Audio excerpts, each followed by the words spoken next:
Сәлеметсіңдер ме балалар? Математика 1 сынып 9 сабақ. 9 сабақ балалар. 5 саны және цифры. 5 саны және цифрымен танысасыңдар. Бірінші тапсырмаға назар аударайық. Әр суретке сәйкес сандардың қосындысын немесе айырмасын таңда. Ал қарайық балалар. Бірінші суретте қарындаш берілген екен, я? 3 сары қарындаш, 2 қызғылт қарындаш. Яғни барлығы 5 қарындаш көрсетілген. Ал енді 3 сары қарындашқа 2 қызғылт қарындашты қосқан кезде балалар 5 болады. Немесе барлығы 5 қарындаш, одан 2 қызғылт қарындашты алып тастайтын болсақ, балалар 3 болады. Осылай не қосуын, не азайтуын жазып аламыз. Енді астында келесі өшіргіш. 4 қызғылт өшіргіш, 1 жасыл өшіргіш. Яғни бірге қосамыз 4-ті. Ол болады 5. Немесе барлығы 5 өшіргіш, одан 1 жасыл өшіргішті алып тастаймыз, сонда 4 қызғылт өшіргіш қалады екен.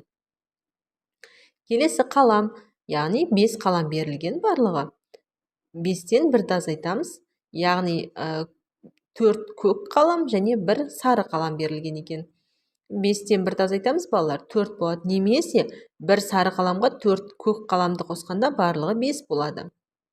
Келесі астында түрлі түсті қарындаштар берілген екен, яғни 2 қызыл қарындаш және 3 жасыл қарындаш.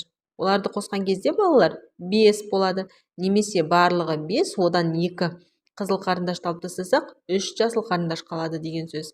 Балалар, сендерге түсінікті болып жатыр ма? Келесі тапсырма, екінші тапсырма, 5 санының құрамын айт, есепте. Ал балалар, үйшікті қарайық. Үйшікте бізге 5 санның құрамы көрсетілген. Қараймыз. 4 торкөз, 4 көк түсті торкөз және 1 қызыл торкөз. Яғни 4-ке 1-ді қосқанда 5 болады. Келесі, немесе 1-ге 4-ті қосқанда 5 болады. Келесі 3 көк торкөз және 2 қызыл торкөз. 5 болады. 2 көк торкөз және 3 қызыл торкөз. Яғни 2 қосу 3, 5 болады. Және 1 көк торкөз және 4 қызыл торкөз. Яғни 1 қосылған 4 тең болады 5. Енді балалар қараймыз. Яғни 4-ке 1-ді қосамыз балалар 5 болады, ал 1-ге 4-ті қоссақ та 5 болады. Және 5-тен 4-ті азайтамыз 1 болады, 5-тен 1-ті азайтамыз 4 болады. Келесі 2 торкөз және 3 көк торкөз берілген екен. 2 қосылған 3 тең болады 5. Немесе орын алмастырып 3 қосылған 2 тең болады 5. Енді азайтып көрейік. 5-тен 2-ні азайтамыз 3 болады. 5-тен 3-ті азайтамыз 2 болады.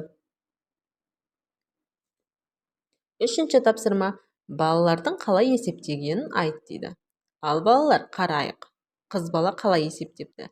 2 қосылған 3 деп жазыпты балалар. Тең болады. Бізде неше болады? 2-ге 3-ті қоссақ балалар 5 болады. Енді 2 қосылған 1, қосылған 1 және қосылған 1 тең болады 5. Немесе 2 қосылған 1, қосылған 2 тең болады 5. Бұл жерде балалар 3 санның құрамын қосып көрсетіп жатыр. Яғни қалай қосқан кезде 5 шығатынын көрсетіп тұр. Астында 1 қосылған 4 тең болады 5. Және 1 қосылған 2 қосылған 2 тең болады 5. Келесі ұл бала қалай есептеген екен, ол азайту амалын қолданыпты. 5-тен 3-ті азайтқан кезде балалар 2 болады. Немесе 5 азайтылған 1 азайтылған 1 азайтылған 1 тең болады 2. Немесе 5 азайтылған 2 азайтылған 1 тең болады 2.